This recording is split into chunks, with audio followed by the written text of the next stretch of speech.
ఓవైపు ఇంగ్లాండ్తో T20 సిరీస్తో team India బిజీగా ఉంది. ఇప్పటికే 3 మ్యాచ్లు ముగిశాయి. తొలి 2 మ్యాచ్ల్లో టీమిండియా గెలిచింది. మూడో మ్యాచ్లో మాత్రం ఇంగ్లాండ్ పైచేయి సాధించింది. ప్రస్తుతం 2-1తో సిరీస్లో టీమిండియా ఆధిక్యంలో ఉంది. మిగతా 2 మ్యాచ్ల్లో హోరాహోరీ పోరు తప్పదనే అంచనాలు ఉన్నాయి. ఇదే సమయంలో ఇంగ్లాండ్తో వన్డే సిరీస్ గురించి చర్చ జరుగుతోంది. ఛాంపియన్స్ ట్రోఫీకి ముందు వన్డే సిరీస్ జరుగుతున్నందున ఈ సిరీస్పై అందరి ఫోకస్ పడబోతోంది. ఓ రకంగా ఛాంపియన్స్ ట్రోఫీకి ముందు సన్నాహకంగా ఇంగ్లాండ్తో సిరీస్ టీమిండియాకు ఉపయోగపడనుంది. తుది జట్టు ఎంపికపైన క్లారిటీ వచ్చేందుకు ఇంగ్లాండ్తో సిరీస్ ఉపయోగపడుతుంది. వన్డే వరల్డ్ కప్ తర్వాత టీమిండియా ఎక్కువగా 50 ఓవర్ల ఫార్మేట్లో బరిలోకి దిగలేదు. 6 వన్డేలు మాత్రమే ఆడింది. 2024లో జస్ట్ శ్రీలంకతోనే 3 వన్డేల సిరీస్లో బరిలోకి దిగింది. ఆ సిరీస్లో టీమిండియాకు ఎదురుదెబ్బే తగిలింది. 3 వన్డేల సిరీస్ను కోల్పోయింది. లంకతో 3 వన్డేల సిరీస్ తర్వాత ఇప్పుడు ఇంగ్లాండ్తోనే వన్డే సిరీస్ ఆడబోతోంది. దీంతో తుది జట్టులో ఎవరెవరుంటారు అనేది ఆసక్తికరంగా మారింది. ఓపెనర్లుగా టీమిండియా ముందు ఆప్షన్లు ఉన్నాయి.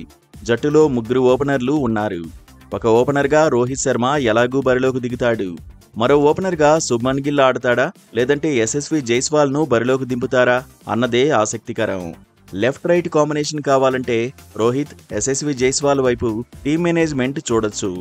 అలాగైతే శుభ్మన్ గిల్ పరిస్థితి ఏంటి? పైగా గిల్ వైస్ కెప్టెన్, జట్టులో తప్పక ఉండే ప్లేయర్.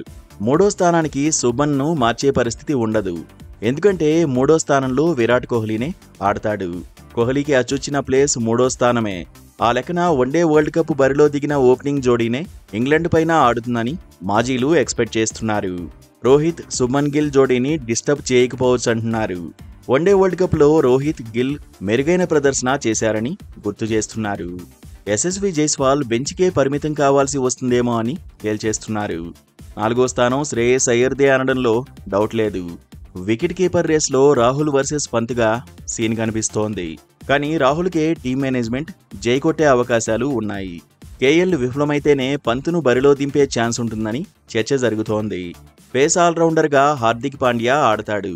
బుమ్రా ఫిట్నెస్ పై ఇంకా క్లారిటీ లేదు. జస్ప్రీత్ ఆడకపోతే హర్షదీప్ సింగ్, షమి పేస్ బాధ్యతలు తీసుకుంటారు. స్పిన్ విభాగంలో పోటీ తీవ్రంగా ఉంది. జట్టులో జడేజా, అక్షర్ పటేల్, వాషింగ్టన్ సుందర్, కుల్దీప్ యాదవ్ మధ్య పోటీ కనిపిస్తోంది.